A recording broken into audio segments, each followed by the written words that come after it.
ನಾವಿವತ್ತು ಸಖಿ one stop ಸೆಂಟರ್ಗೆ ಬಂದಿದ್ದೀವಿ. ಇದನ್ನ ನಾನು ಬಹಳ ಮುಖ್ಯವಾಗಿ ನನ್ನ ಎಲ್ಲ ಹೆಣ್ಮಕ್ಳಿಗೂ ಮಹಿಳೆಯರಿಗೆ ಹೇಳಬೇಕು ಅಂತ ಅನ್ಕೊಂಡಿದ್ದೀನಿ.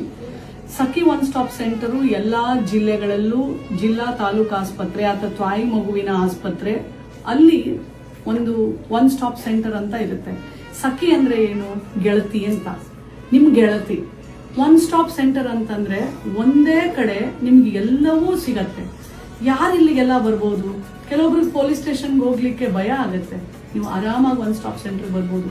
ಯಾರು ದೌರ್ಜನ್ಯಕ್ಕೆ ಒಳಗಾಗಿರ್ತಾರೆ, ಯಾರು ಶೋಷಣೆಗೆ ಒಳಗಾಗಿರ್ತಾರೆ, ಯಾರು ಪ್ರತಿನಿತ್ಯ ಏನಾದ್ರೂ ಕಿರುಕುಳ ಕೊಡ್ತಾ ಇರ್ತಾರೆ, ಈ ಒಂದು ಒನ್ ಸ್ಟಾಪ್ ಸೆಂಟರ್ನ ಉಪಯೋಗ ಪಡ್ಕೋಬಹುದು.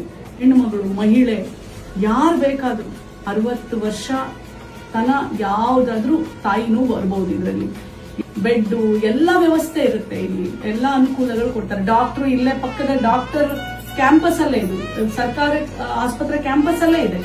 ಇಲ್ಲಿ ಡಾಕ್ಟ್ರು ನಿಮ್ಗೆ 24/7 ಸಿಗ್ತಾರೆ. ಮತ್ತೆ ಲಾಯರ್ಸ್ ನೋಡಿ, ಇಬ್ರು ಲಾಯರ್ಸ್ ಈ ಒನ್ ಸ್ಟಾಪ್ ಸೆಂಟರ್ ಅಲ್ಲಿ ಕೆಲಸ ಮಾಡ್ತಾರೆ. ಭಯದಿಂದ ಹೊರ ತರ್ತಾರೆ. ಧೈರ್ಯವಾಗಿ ನೀವು ಹೇಗ್ ಫೇಸ್ ಮಾಡ್ಬೇಕು ಅಂತ ನಿಮ್ಮನ್ನ ಮಾನಸಿಕವಾಗಿ ನಿಮ್ಮನ್ನ ಸ್ಟ್ರಾಂಗ್ ಮಾಡುವಂತ ಕೌನ್ಸಿಲರ್. ನೋಡಿ, ಆ ಚೆನ್ನಮ್ಮನ ಯಾವಾಗ ಹೊರಗೆ ಬಂದಿದ್ದು? ಗಂಡ ಸತ್ತ ಮೇಲೆ, ಮಗ ಸತ್ತೋದ, ಬ್ರಿಟಿಷರು ದಾಳಿ ಆಯ್ತು. ಅವಾಗ ಚೆನ್ನಮ್ಮ ಕುದುರೆ ಹೇರಿ ಕತ್ತಿ ಹಿಡ್ಕೊಂಡು ಬನ್ನಿ ಅಂತ ಹೋರಾಟ. You are doing all excellent. Okay.